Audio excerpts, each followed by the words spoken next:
اور اسے قائل کیا کہ پہلے ہندوؤں کی طرز پر مندر میں شادی کرتے ہیں، بعد ازاں جب میں کھل کر اسلام قبول کروں گا تو نکاح کر لیں گے۔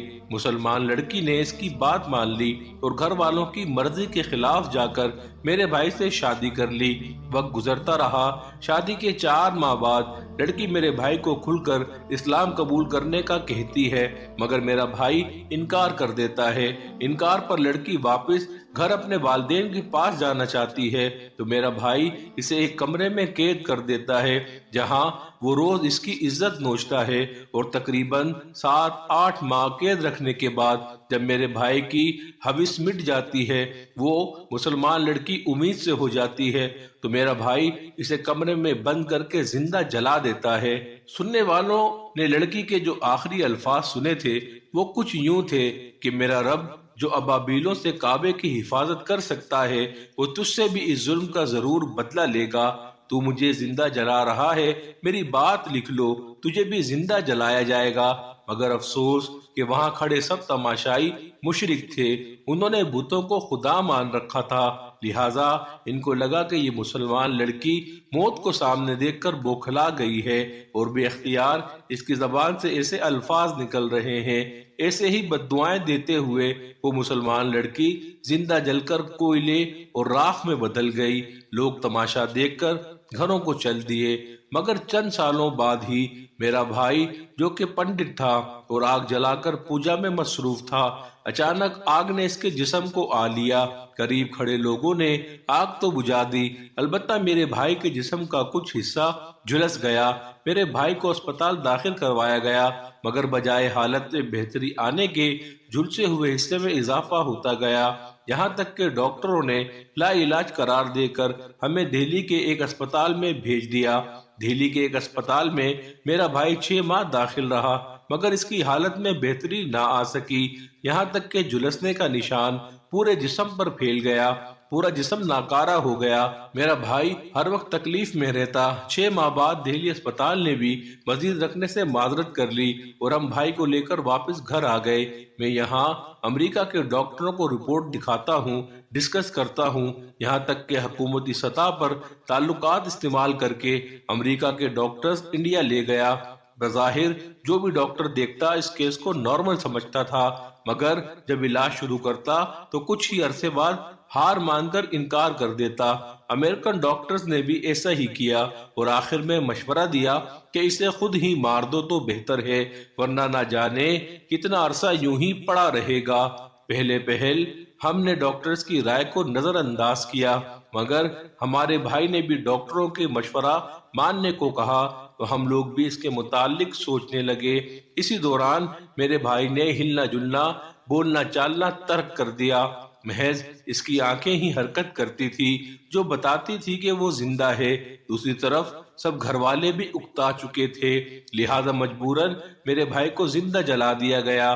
چونکہ میرا بھائی زندہ تھا لہذا جب اسے جلایا گیا تو عجیب سا منظر تھا، بھائی کی جلد جل گئی تھی مگر جسم اکڑ کے اوپر کو اٹھ گیا تھا۔ مجبوراً ہتھوڑے کی مدد سے ان کی ریڑھ کی ہڈی کو جگہ جگہ سے توڑ کر سیدھا کیا گیا اور دوبارہ جلایا گیا۔ اب کی بار سر نہیں جل رہا تھا، لہذا سر کو بھی ہتھوڑے کی مدد سے توڑ کر اس کے اندر تیل ڈال کر اس کو آگ لگائی گئی، اور میرے بھائی کی اتنی عبرتناک موت دیکھ کر وہاں کھڑے بہت سارے لوگوں کو وہ مسلمان لڑکی یاد آئی تھی۔ لوگوں نے اس سے متعلق چیمگوئیاں بھی شروع کر دی تھی۔ میرے بھائی کے بعد کافی لوگوں نے اسلام پر تحقیقات شروع کی اور بہت ساروں نے اسلام قبول کر لیا تھا۔ ان تحقیقات کرنے والوں اور اسلام قبول کرنے والوں میں سے میں بھی ایک تھا۔ جب میں نے تحقیقات کی تو مجھے پتہ چلا کہ اللہ تعالیٰ کو محبت اپنی تمام مخلوقات سے ہے، مگر افضل مخلوقات انسان کو بنایا گیا ہے اور انسانوں میں سے اللہ تعالیٰ کو پیارے اہل ایمان لوگ ہیں، لہٰذا میں نے ایمان قبول کر لیا، اسلام قبول کر لیا۔ الحمدللہ ایمان کی دولت مل جانے کے بعد میرے دل میں کوئی ملال نہیں، میں نے کیا کچھ کھو دیا۔ یاد رکھنا ایمان کا حسن ہی یہ ہے، مرتے وقت اگر آپ اپنا ایمان سلامت لے جا رہے ہیں تو یوں سمجھے آپ اپنے ساتھ 2 جہاں کی دولت لے جا رہے ہیں۔ یہ دنیاوی دھن دولت جاہ و جلال عارضی ہے، آپ آزما لیں۔ مسلمان جب سے دولت کے پیچھے پڑے ہیں تب سے زوال پذیر ہیں، اور پیٹ بھر کر وہ لوگ بھی سوتے ہیں جن کے پاس ایک پیسہ تک نہیں ہوتا، کیونکہ اسلام کہتا ہے رزق پیسے سے نہیں، رزق اللہ تعالی دیتا ہے۔